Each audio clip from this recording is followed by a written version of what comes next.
Good morning, good afternoon, and good evening. Welcome to the 2064th day of continuous and uninterrupted Zoom session of Ifph. Let us start today's program with a silent prayer for 1 minute. Thank you and welcome back. Today we have a splendid session, definitely, because our two participants are brilliant in their fields. So let me introduce them. First one is Dr. STINE, Denmark, homeopathic specialist in obstetrics and midwifery, and the second one is Dr. RUGE James, DGO, now is studying BHMS in Government Homeopathy Medical College, Calicut. Dr. RUGE James, Junior Consultant in Obstetrics and Gynecology, Kerala Health Services, MBBS from Johar Medical College, Assam, DGO from Government Medical College, Trivandrum.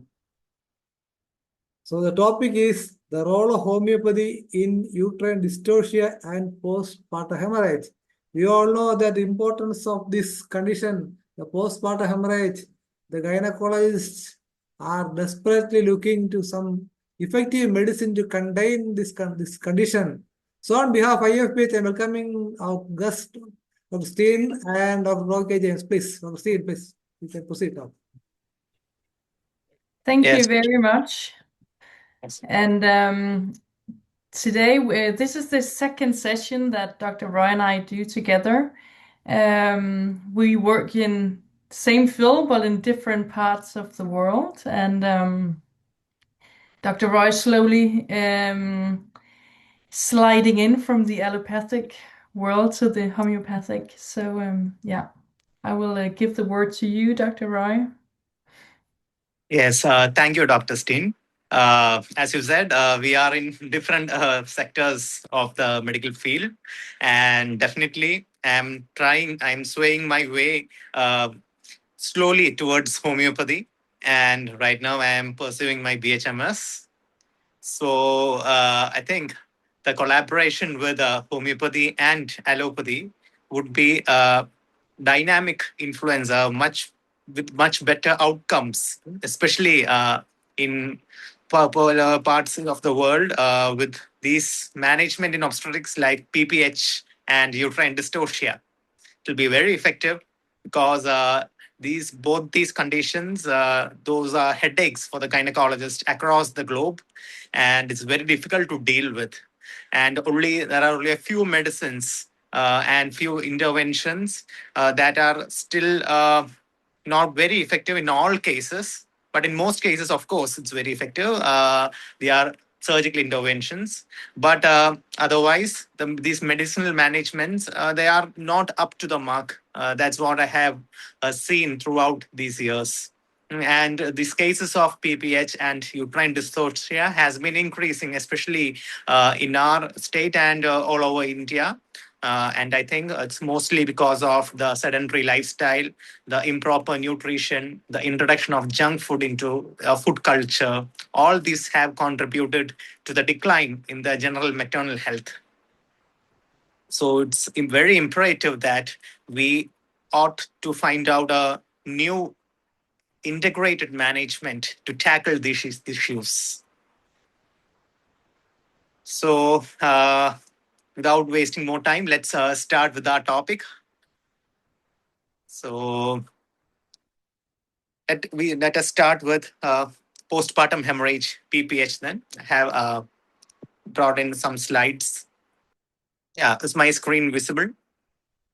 Yes. Yes. Okay, doctor. Initially, it's postpartum hemorrhage.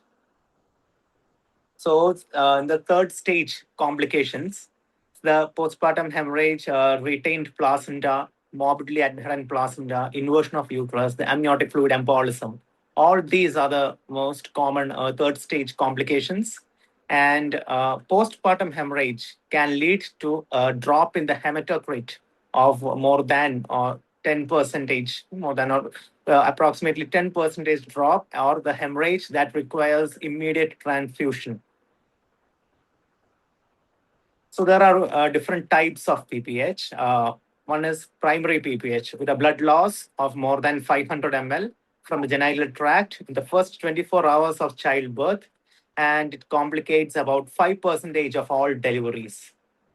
And the next one is the secondary PPH, where there is bleeding after 24 hours, and it can occur within a span up to 6 weeks, the postpartum period. So a minor postpartum hemorrhage can amount to some 500 to 1 liter of blood loss, and a major PPH is one that is beyond 1 liter of blood loss. And a moderate PPH is something in between 1 liter to 2 liter of blood loss, and severe PPH is more than 2 liters of blood loss. So that's how it's been classified.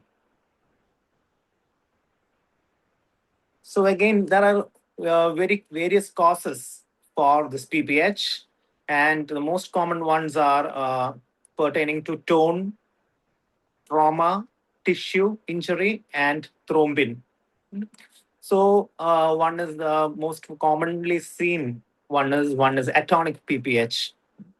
So this is a postpartum hemorrhage where the uterus lacks the muscular tone, or the uterus fails to contract after the delivery of the placenta, and because of this, the uterine blood vessels, it keeps bleeding. So what happens is, once the uterus is not contracting, if you remember from the anatomy of uterus, the muscular fibers of the uterus has interlacing fibers, and in between these interlacing fibers are the blood vessels. So once the uterus is losing its tone, these interlacing blood vessels, it will be open or patent. So only if it contracts, these interlacing crisscross fibers can clamp upon the uterine blood vessels and stop hemorrhage. So that's why immediately postpartum, the uterus being contracted, the uterus has to contract the immediate postpartum period, or else it can lead to torrential hemorrhage. And the next one is the traumatic postpartum hemorrhage. Trauma can occur anywhere. Trauma to the vaginal wall, or trauma to the cervix, to the uterine musculature. Anywhere a trauma can occur during the course of delivery, and it can lead to torrential bleeding. Then coagulopathy is a rarer cause. Mostly in our part of the world, coagulopathy is a rare cause that can lead to hemorrhage. Retained placenta, or placental fragments. This is another cause where the retained placenta, or bits of these placental fragments, can get trapped inside the uterine cavity, and this will prevent proper contraction of the uterus. Proper contraction and retraction of uterus, and that can lead to hemorrhage. So the next one is another rare cause, that's morbidly adherent placenta. And lately, there is an increase in the incidence of this morbidly adherent placenta in the form of placenta accreta, increta, and placenta percreta. And mostly it's attributed to the uterine surgical interventions that destroys the basal endometrial layer, and that can lead to a scar formation. And later on, when the woman gets pregnant, the placenta gets adhered to that scar tissue in the uterus, and it fails to detach after delivery of the baby, and it leads to adherent placenta. And the sixth cause is uterine inversion. Similarly, just like in atonic PPH, during uterine inversion, the uterus fails to contract, the blood vessels are patent, and it can lead to torrential hemorrhage. And even shock because of the pulling on the vagus nerve. And this shock again can lead to circulatory collapse. So it's the atonic PPH, the most common cause, 80 to 90% of the cases, where the blood vessels are not obliterated by contraction and retraction of the uterine muscular fibers. So the predisposing factors in that is, one is grand multipality. Any pregnancies beyond G3 or G4 are predisposed for developing atonic PPH. Over-distended uterus, as in cases of twin pregnancy or in cases of polyhydramnios. and previous history of atonic BPH, you have to be very careful. Both rapid and prolonged labor. In cases of antepartum hemorrhage, in cases of oxytocin-induced or augmented labor, then in cases with chorioamnionitis, uterine abnormalities or fibroids that prevents proper contraction and retraction of the uterus. Again, in the case of retained placenta, in GA, on all those cases where delivery is conducted using general anesthesia, especially in cases with placenta previa and all, we'll have to go for a surgical intervention with GA and all. So there is risk of atonic BPH and again mismanagement of third stage of labor when there is an improper delivery of the placenta or when the placental cord gets detached and or anything can happen because of this mismanagement of third stage of labor. When the oxytocin it's not given in proper dose, inadequate dose. Then the next one is a traumatic BPH. As I told earlier, can be injury anywhere along the genital tract, in the vagina or the cervix or the perineum, anywhere it can lead to. And even there is this vulvovaginal hematomas, concealed cause. Means this vulvovaginal hematoma may not be visible immediately. It may be visible after half an hour to 1 hour when this hematoma will become a bulge, an obvious bulge or a swelling that's visible on PV. And again, it can this is actually bleeding inside the musculature of the vaginal wall. And again, there is colporexis and ruptured uterus. Again, can lead to traumatic BPH. So all these are predisposing causes: the instrumental delivery, the vaginal birth, VBAC, vaginal birth after cesarean, the phase 2 pelvis delivery, precipitate labor, macrosomia. All these are again causes for traumatic BPH. And again, coagulopathy, it can be anything from the deficiencies of factor 8 or hemophilias and all, hemophilia A, B, or even in cases with APLA syndromes and all, where there is a improper coagulation of the blood and it can lead to DIC or hyperfibrinogenemia. And there is simultaneous correction of coagulation deficit is essential. Until and unless the coagulopathy is corrected on table, this can lead to severe complications. So the predisposing factors that can trigger to a coagulopathic patient to a DIC is abruption, sepsis, intrauterine death, severe preeclampsia with HELP syndrome, amniotic fluid embolism, all this. Then again, the retained placenta, when there is bits on pieces of placenta retained inside the uterine cavity, it can lead to torrential hemorrhage. So when the uterus is not contracting, initially there might be only a few oozing of blood, but later on it can lead to severe anemia and hemorrhage. So it affects almost 1 to 2% of deliveries. And a trapped placenta is actually, it's not an adherent placenta. A trapped placenta is one of the most common cause where because of the uterine atony and failure of the retroplacental myometrium to contract, the placenta gets trapped inside. And there is hourglass contraction of the uterus with a constriction ring, usually produced by the prophylactic ergometrin or unnecessary manipulation of uterus. So the diagnosis of retained placenta can be found out by a small and contracted fundus, but the edge of placenta being palpable through a tight internal os. So an on-table ultrasound to differentiate between a trapped and adherent placenta may be done, but not practical in our setting, especially in government hospitals and all. It's very difficult. So with this trapped placenta, there is thickened biometrium all around the uterus. So I'm not going into details of this one. So again, the management is like there will be bleeding or shock. The immediate resuscitation has to be done, and oxytocin infusion. And you have to catheterize the bladder because when the bladder is full, it's very difficult to bring out this trapped placenta. Okay, so you have to catheterize the bladder and empty it, and then the placenta may be separated with controlled cord traction, or placenta can be separated with again manual removal of placenta. So again, when there is another type of management where there is no much bleeding or shock, you can go for a sublingual glyceride trinitrate and intra-umbilical injection of oxytocin in saline with manual removal of placenta. So this is not generally practiced. Then the manual removal of placenta is in cases necessary if placenta is not expelled within 60 minutes. So 60 minutes is the maximum time till which we can wait.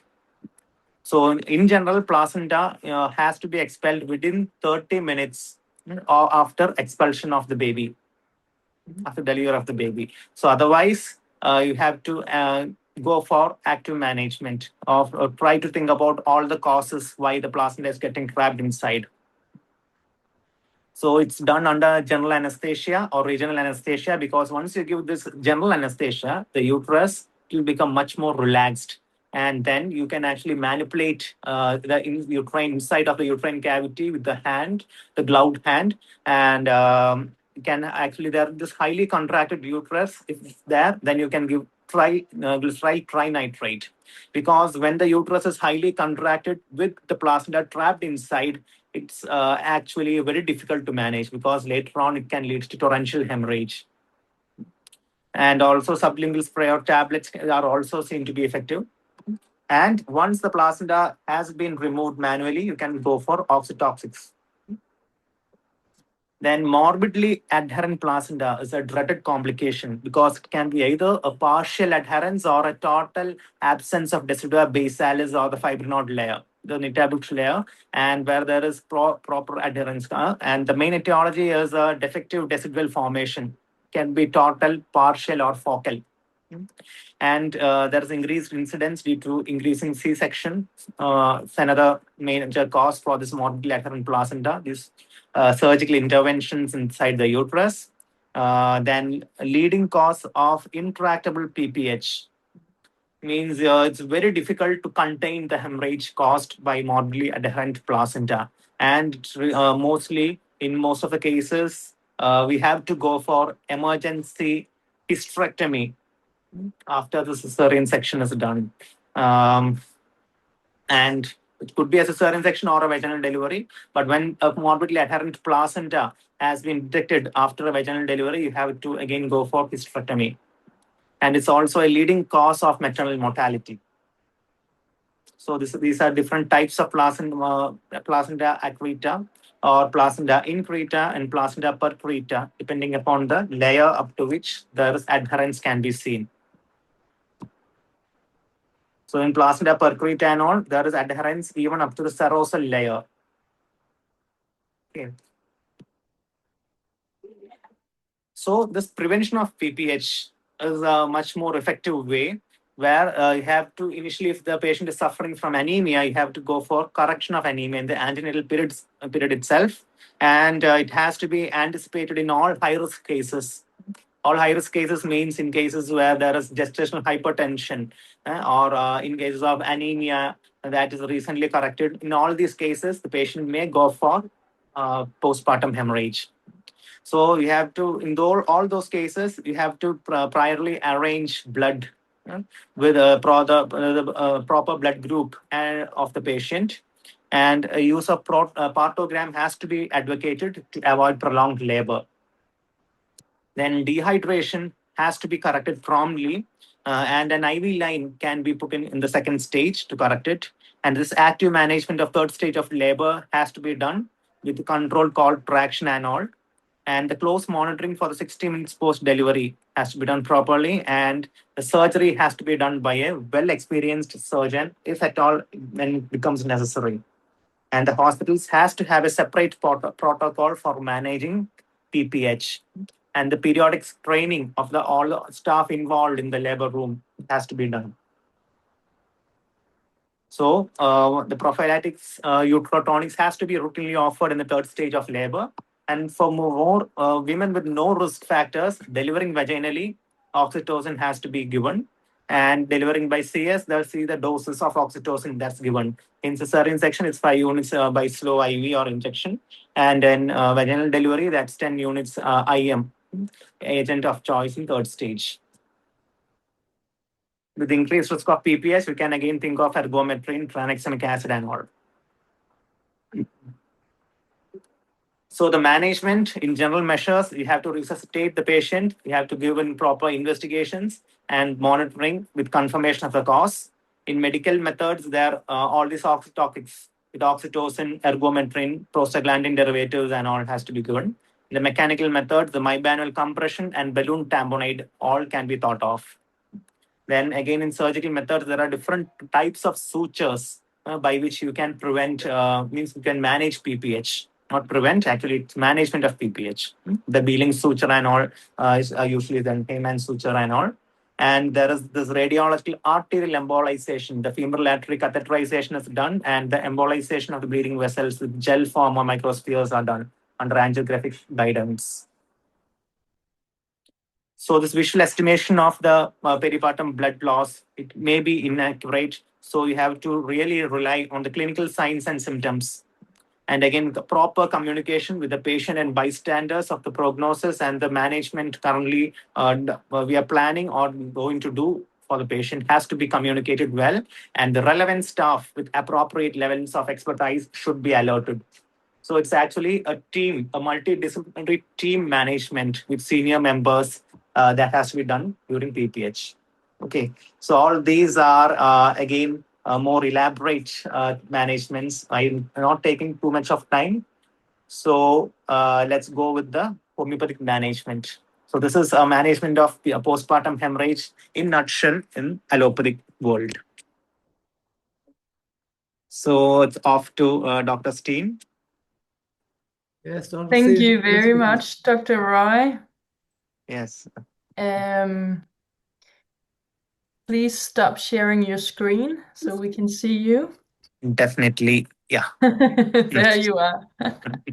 Okay, Yes. thank you. Yeah. Thank you very much. It's always very interesting for me to listen to. First of all, because we are different cultures, the Danish culture represents the most of the West, all of Europe for sure. And also you are a much bigger country. So, you have the amount of births in a month that we have in 2 years. So obviously you see a lot more different pathology. As Dr. Manuel said, I'm a classical homeopath, and I have been participating in childbirth for the last 10 years as a homeopath. I mainly do home births, and also that's a part of the culture because in emergency situations, you can call an ambulance and they can get through very quickly. I know what the traffic is like in India. That's not realistic. So the very few times that I've had to call an ambulance, they have arrived in less than 10 minutes, which makes home birth a lot more secure. So the majority of births here are vaginal, and in my 10 years, I've only been involved in 2 births in total, ending in cesarean. I'm just, yeah. The great statistics, doctor. That's a very good statistic, but also I'm just one person. Okay, I'm just gonna share my screen here. And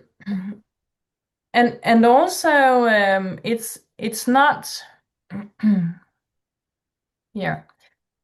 It's not so odd to bleed a lot more than a few days, few weeks. I've been with many patients who have been bleeding 2 months after childbirth without any complications, without any concerns.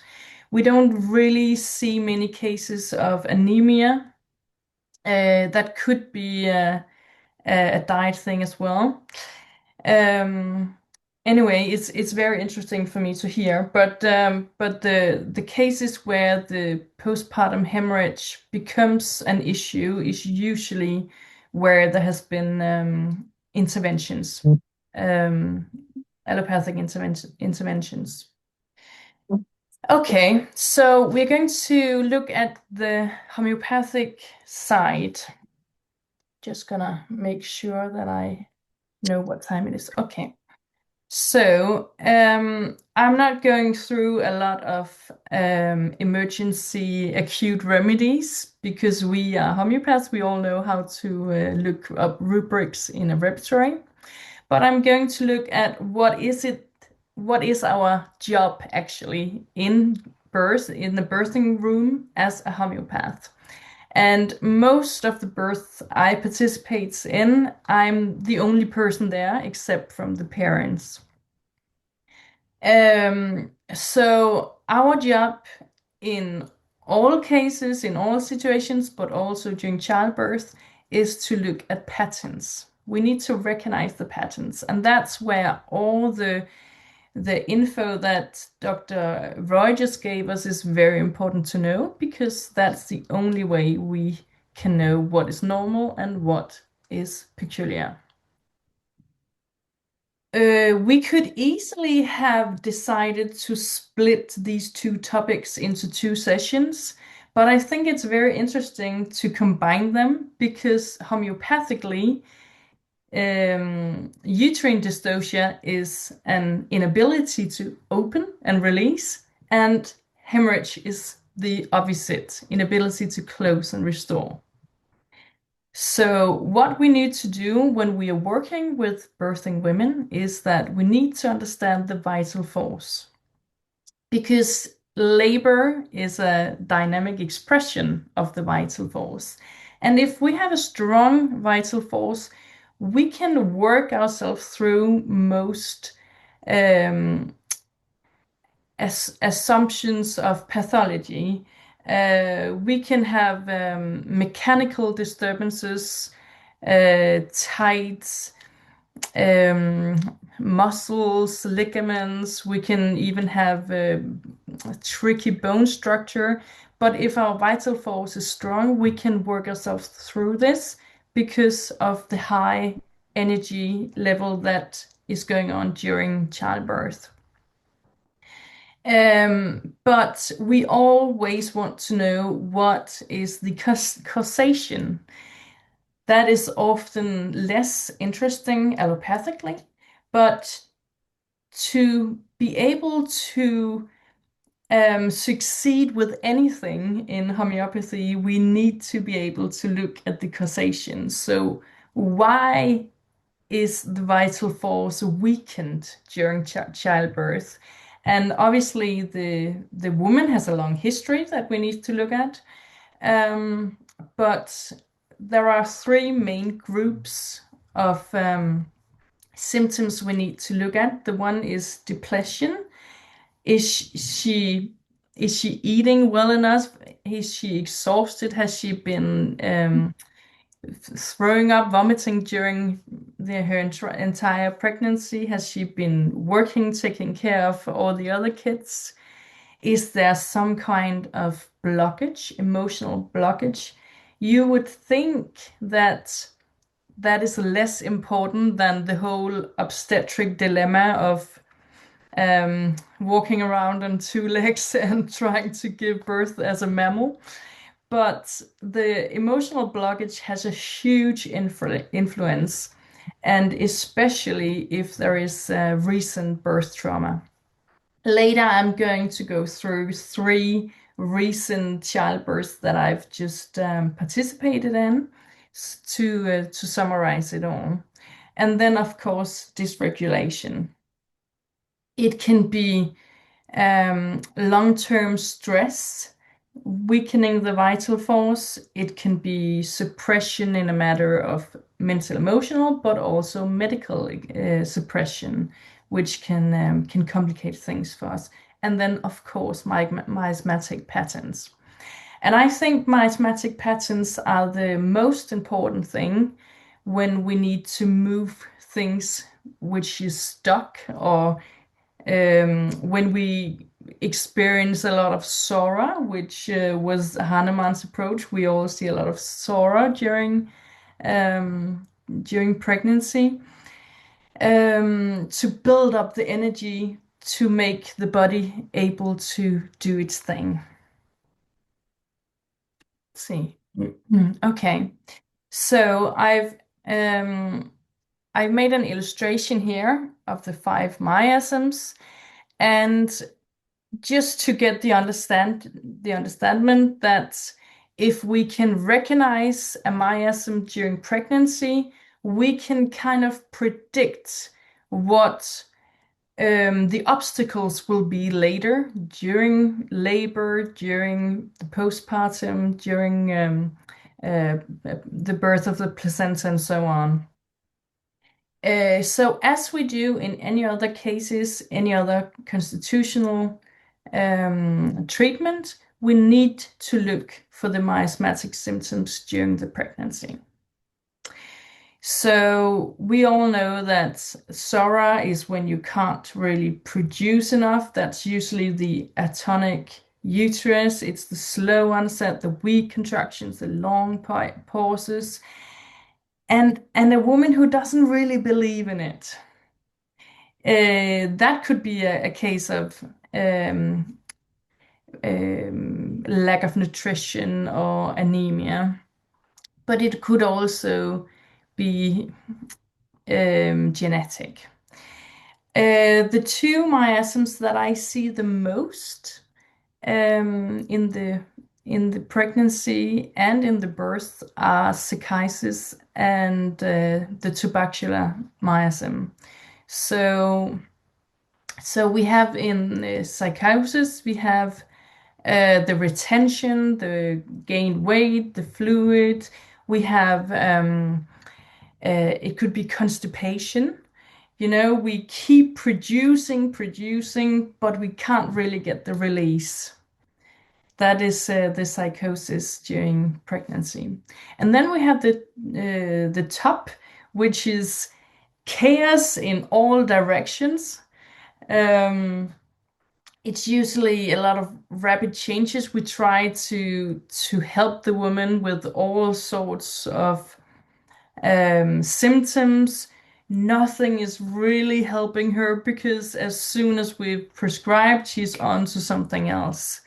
And these are often the very high energy childbirth.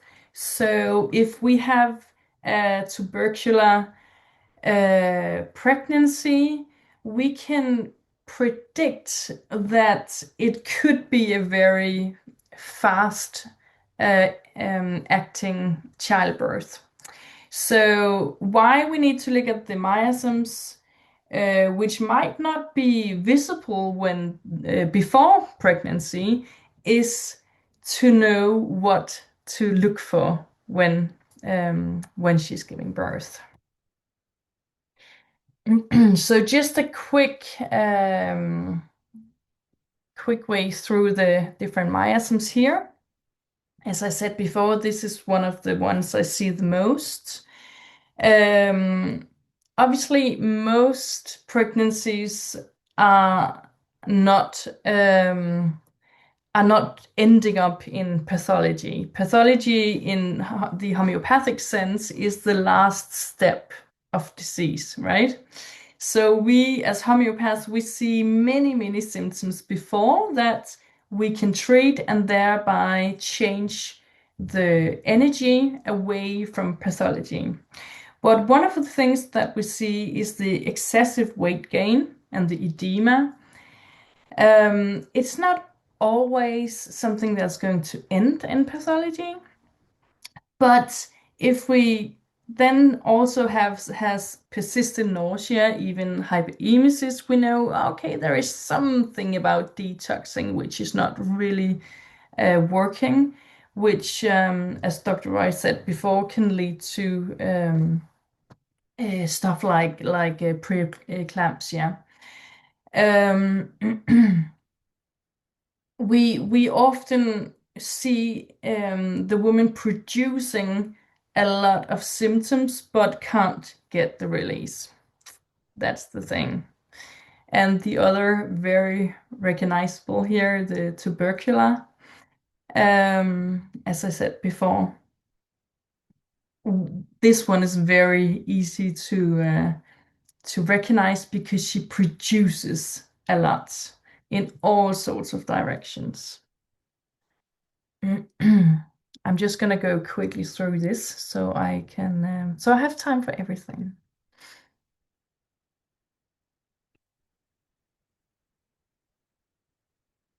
Okay, so when we get to childbirth, one thing that we can do is that as soon as the miasm starts reflecting through remedy pictures, we can actually let the remedy pictures tell us how to prevent something which is probably going to happen if we ignore it.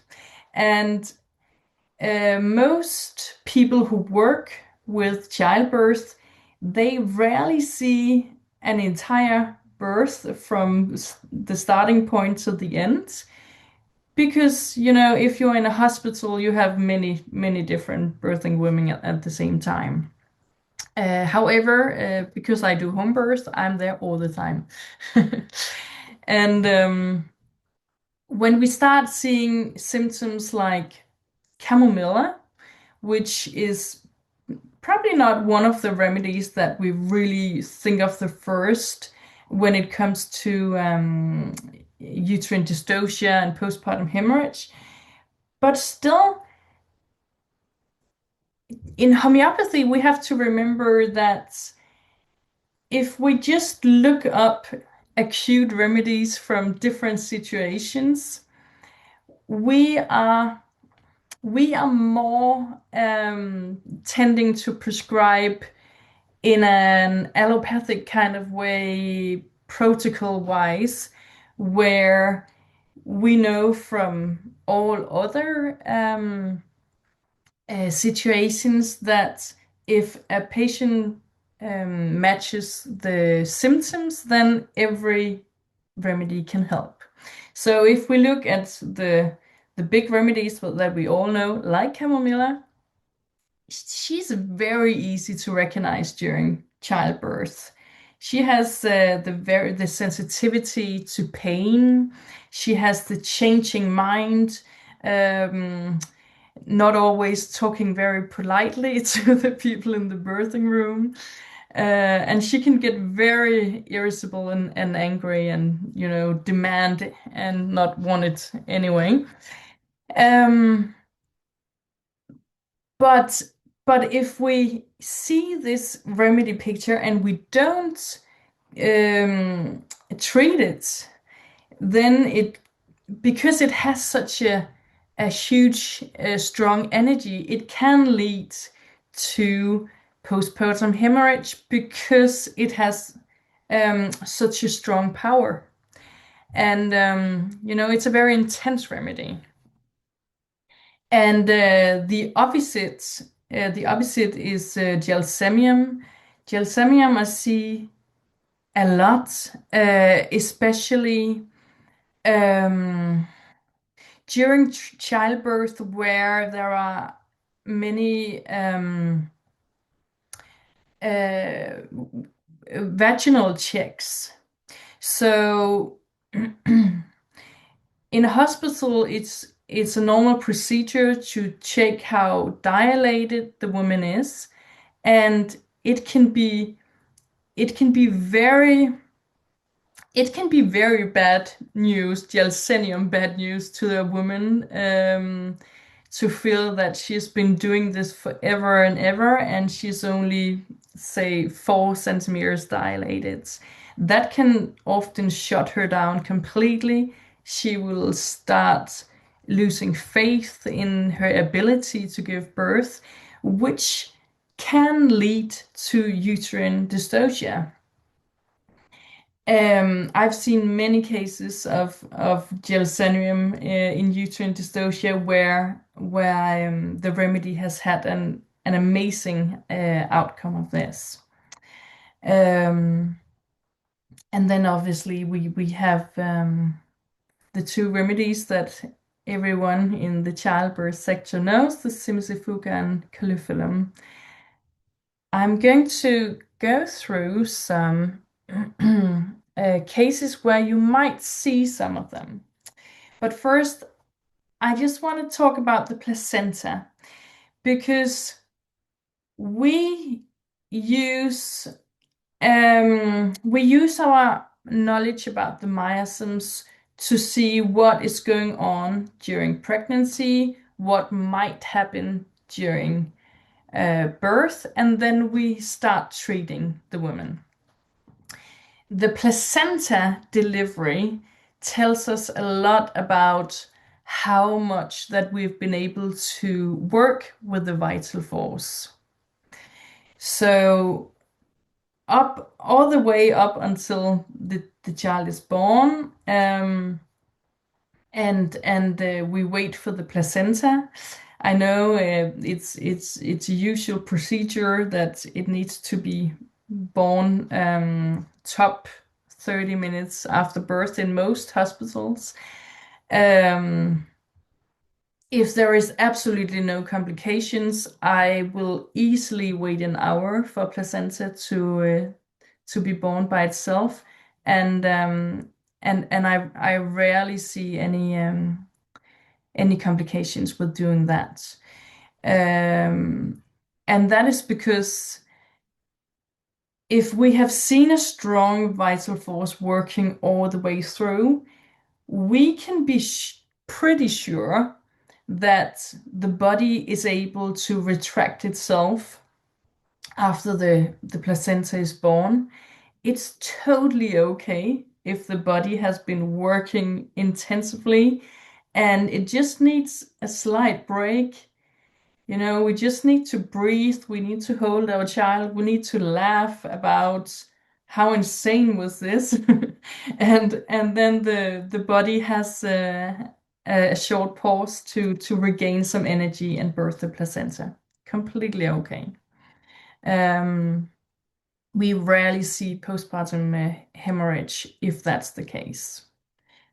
So the placenta is kind of the way the body tells us how much we are able to communicate with the vital force of the patient.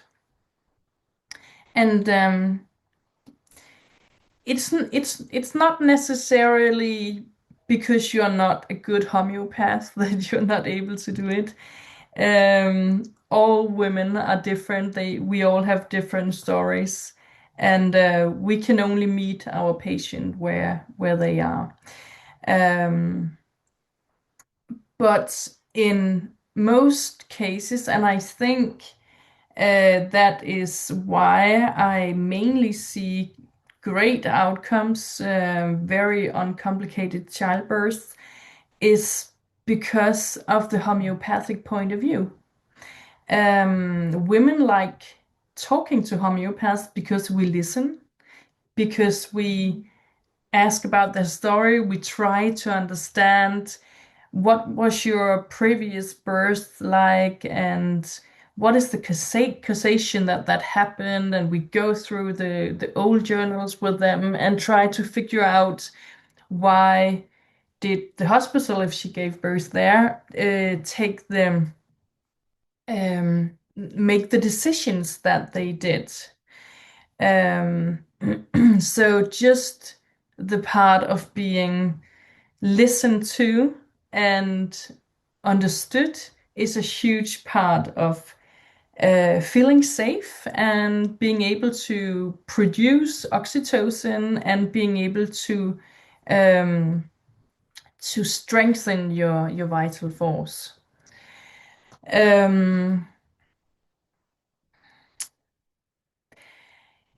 Obviously, I don't rely 100% on homeopathy. Every woman that I work with, I talk to them about diet, exercise. I usually always teach the partner how to do rebozo massage so he can release tensions from her pelvic and the the ligaments around the uterus. I teach the father, the partner, all of that, so the couple can work with that all the way through pregnancy. Because we are holistic, we obviously don't rely only on homeopathy. It's we also look at what is the obstacles to cure. Is it a woman who just sits at her desk all day? Obviously, that's not good. Okay, so I'm going to take you through 3 different cases. It's cases that I've had during all of them during the last 6 months, I think. I'm not going too much into the prescriptions, the remedies, the miasms, but I'm pretty sure that you can hear it when I talk about it. So the first woman, she was giving birth to her second child, 42 years old, and their first child, he was 7 years old at this time. The reason why they waited so long for child number 2 was because of the first birth. It was on paper an uncomplicated birth, but her and her husband had a huge fight during labor. She felt like he didn't support her. He felt like he wasn't good enough. They had been struggling with these issues in their marriage all since childbirth number 1. When she finally became pregnant again, actually she gave me a call and she told me, if I get pregnant now, will you be able to give birth with me in 9 months? Because otherwise I'm not going to have another child. That was a lot of pressure for my calendar, but it all worked out fine. This woman was producing, but not letting go of anything because she was so scared to be in the same situation where her husband wouldn't be there and support her. She was suffering from hyperemesis, water retention, and everything was a struggle. Everything was slow. I treated her classically, chronically, and I went home to them and talked to them about their marriage, their emotions, and how they felt during the first birth, how they felt now, if they really wanted to stay married, and it helped release some things. So every time we had these talks, every time she was prescribed, she did have some kind of release. Her hyperemesis ameliorated, the water retention ameliorated, and so on. When she finally went into labor, 42 weeks, she was in labor for 4 days. It was starting and slowing down and stopping and all the way through again. And as soon as I arrived, this was a woman who really wanted me to be there, but she didn't want to take the phone and say, please come over, because she was scared of wasting my time. Anyway, after having been on off labor for 4 days, I arrived to their house, and they looked at me very worried, said, does this look normal? And I assured them, yes, it looks completely normal. Maybe it's not completely normal to be in labor for 4 days, but what I see is okay. And that was pretty much what she needed. And then she could start the release. And after, I think I was there for 10 hours. She had a very uncomplicated birth. It was a posterior position of the baby, which needed some extra strength. But as soon as we were all there and everyone was happy and we were jerking around, the release was there, and she feels now that it was the best birth that she could even imagine. Woman number 2, she gave birth when she was 35.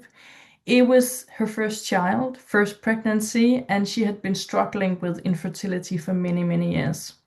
This woman was a bit different than the women who usually contact me. She was very emotionally shut down. She was not able to say I love you to her husband. She talked a lot during pregnancy about how she didn't know how love felt. When I say I love you to someone, what am I supposed to feel? How do I know I love someone? And this couple had been on and off for many years and not really expressing their feelings to each other. There was a lot she was not expressing, like she was suffering from chronic constipation. It was very, very difficult to work with. Either she was very shut down, very carcinogenic. Excuse me, doctor, only 7 minutes remaining, so we have to conclude. Yes, I will be quick. And nothing, it couldn't really release, and nothing happened with all the remedies given. And this one was also in labor for 4 days without even dilating, and this was a cesarean outcome. Her postpartum hemorrhage was horrible. She was in and out the hospital for many weeks. I'm just gonna do the third one very quickly, I promise. We can do another sessions where I go deeper into to cases. So this woman, she grew up in a suppressed culture. She was in an abusive and suppressed marriage. She had lost a child earlier, and she had heavy pelvic pain. No remedies working on the ligaments, the muscles did anything for her, but trauma remedies, deep grief, trauma suppression remedies, completely cured her pelvic pain. She had a history of postpartum hemorrhage. She wanted to give birth at home. This was childbirth number 8. It was an assumption that she would bleed a lot due to the many births and her bleeding history. But because we dealt with all the suppression and the trauma during pregnancy, it had a great outcome and no significant bleeding. So that was all from us. Let's see. Yes. I can. Okay.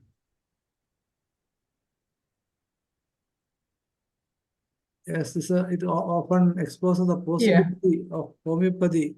So it's up to the medical fraternity as well as a common man to seek the help of homeopathy, to save the variable life as well as time. Dr. James, what is your comment? Yes, definitely, doctor. That's what I was initially trying to share. That when you integrate homeopathy with the modern interventions of modern medicine, then we can have wonderful results. Because most of these cases, especially those cases Dr. STINE had discussed now, had a mental sphere, the symptoms in the mental sphere, which could only be dealt perfectly with homeopathy. And Yes. only once you clear that, you will get the proper outcome in labor. Yes, Or the- moreover, the homeopathy is more safe for child as well as the mother. So Definitely. yes. So Definitely. With all the drugs and the interventions I just discussed previously, and you compare with all those, the risk benefit ratio, it's much higher for homeopathy when it's administered properly. yes, it's the high and only mission of the physician, definitely. Now, this Dr. Shaji Varghese. Your comments, please, Dr. Shaji, please. Yes, yes. So one important thing I wish to share regarding the obstetric case is that the the mind of the mother during pregnancy plays a very important role in modifying the vitality, especially by influencing the vital force.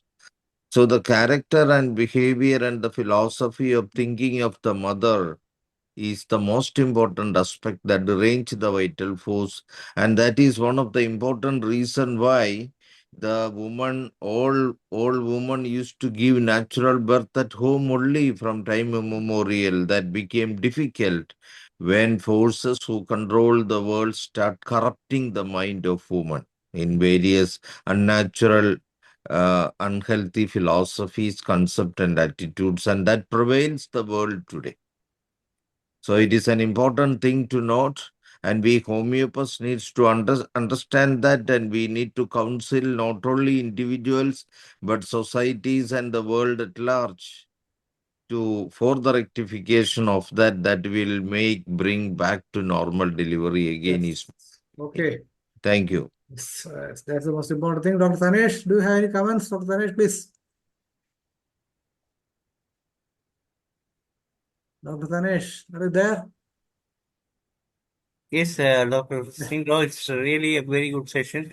As you've shown the three cases, we have different reasons why you prescribe different remedies. And as you point out, the mental symptom of the patient will determine the right remedy rather than the right medicine, simply not remedy, the right medicine. Because differentiating each and every medicine for a particular patient is different. You can simply say that we have phosphorus, collophylum, all those remedies for bleeding, but the mental attitude of each patient is different. So find out the efficacy of the doctor or the efficiency of the doctor to find out the mental aspect of the patient. That means the internal feeling of the patient expressed to the doctor at the time of consultation is more important than the present symptom. Yes, okay. That's what I would like to add. Yes, yes. Okay. So it's time to conclude the session. Dr. Tanesh, what about tomorrow's program? Any announcement? Yes. Tomorrow we will have a session from Dr. Najib, and he will be talking in a different subject. I think Okay. Dr. Ambaresh sir want to say a few words. Yes. In 1 minute surface, Dr. Ambaresh. Thank you. Thank you. Thank you, Dr. Manojji. Everyone, namaskar. And congratulations, Dr. STINE and Dr. Roy James. Very good presentation. PPH and liver describe the medicine and role of miasmatic and vital force. Role of vital force during liver. A strong vital force coordinate the uterine contraction. So very thanks, doctor. Many kinds of medicine, colophyllum, simispuga, pulchitla, gelsemium, PPH, Yes. a scale, sickle cord, and savina, epica, China. It is lot of medicine. So very thanks, behalf of IFPH whole team. Yes. Thank you. Very thanks. Hargar Homeopathic, Hargar Homeopathic. Okay, that's all. Tomorrow, today we'll have the next session to begin. Hope that we'll be back again tomorrow. Till then, goodbye. Or Dr. Mariamma, John to continue the program in Malayalam.